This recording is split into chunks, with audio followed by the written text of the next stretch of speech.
Thank the gentleman. I'll go to Mr. Pfluger from Texas, 5 minutes. Yeah, thank you, Mr. Chairman, Secretary. Thank you for being here.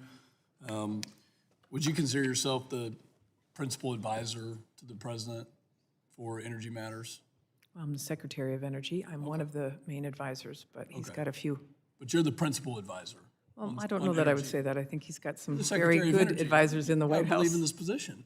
I represent the Permian Basin. We've had this conversation before. We produce about 43% of the country's crude oil.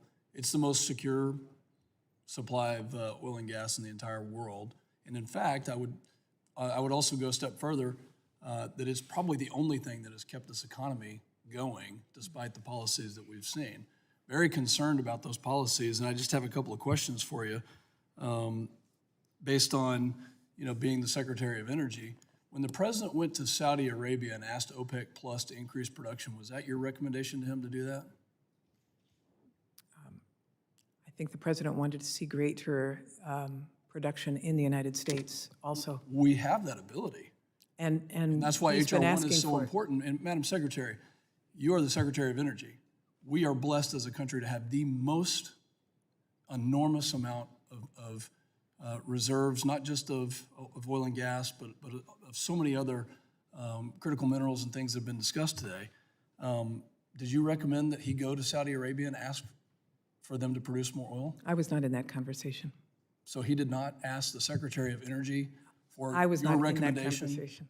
But I will say this, he has been very strong about asking for greater supply here in the United States. And we have that capacity to do that. I'm extremely troubled with the fact that for a political emergency, the president released over half of our SPR.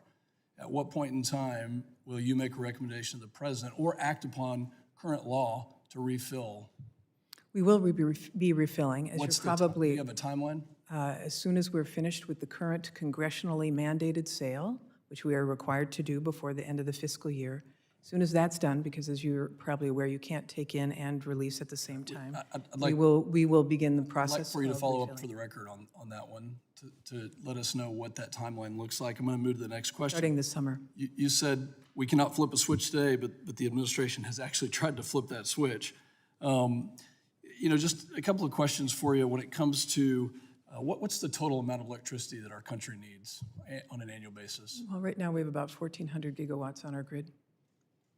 On an annual basis, what does that equate to? Well, 1,400 gigawatts on the grid, so how much electricity we have a bunch of different sources of electricity that are provided. We use about three. It's about 4 trillion kilowatt hours per year. And I would expect you to know that because when we have a 2032 mandate to get to electric vehicles like my colleague just mentioned, my next question is, what will the increase in that total amount of annual We have to demand double be? the size of the electric grid by Double? 2035. Double.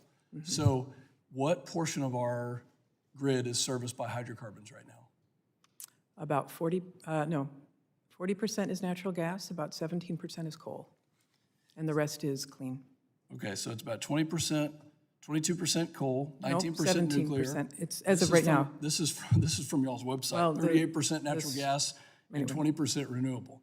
So what in 2032, if we have to double, and thank you for that answer. That's actually more than I was expecting you to say. If we have to double the amount of electricity, where is that going to come from? That's going to come from growing our energy pie. In what pieces Increasing- of pie will grow? We want to increase clean.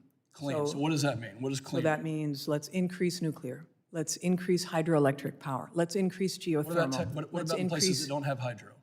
Well, that's why you have a transmission grid, to be able to bring electricity from where it's generated to where it's needed. When's the last time you visited the Permian Basin? I have not been to the Permian It's the Basin. most prolific production area for energy in this country. Will you invite me? I have invited you. I didn't know I that. invited you last year when I saw you in a meeting, Great. and I'll invite you again. This area helped us win World War II. This area has lifted 1 billion people out of poverty. This administration is choosing to not use the best of the above strategy. I'm not an all of the above kind of person. I'm a best of the above. And that's different for different places. Hydrocarbons in some places, clean natural gas, maybe if you have hydroelectric. We have more wind energy in my congressional district than the entire state of California. Come see it. It doesn't always work. The wind in West Texas in July when it's 110 degrees in the middle of summer doesn't blow, But your sun shines. but it does. And give me a battery that works for more than 4 hours that services the working on largest that. electric grid in the country. Yeah. We don't want to be like Europe. We don't want to be like California. That's why we're trying to use a best of the above approach. My time has expired, but I would like to see, Mr. Chairman, the timeline for when the SPR is going to be refilled. I yield back. Gentleman yields back. We'll go to Mr. Carter.